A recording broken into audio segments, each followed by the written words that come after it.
వయసులో ఒక యదన సపదని సకలవుగా కాదంటూనే కలబడు అది లేదంటూనే ముడిపడు ఏమంటున్నా మదనుడు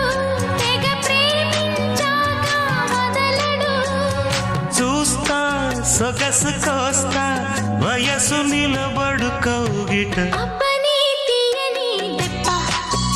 ఎంత కమ్మగా ఉంది రోయప్ప అమ్మ నేనున్న నీ బుగ్గ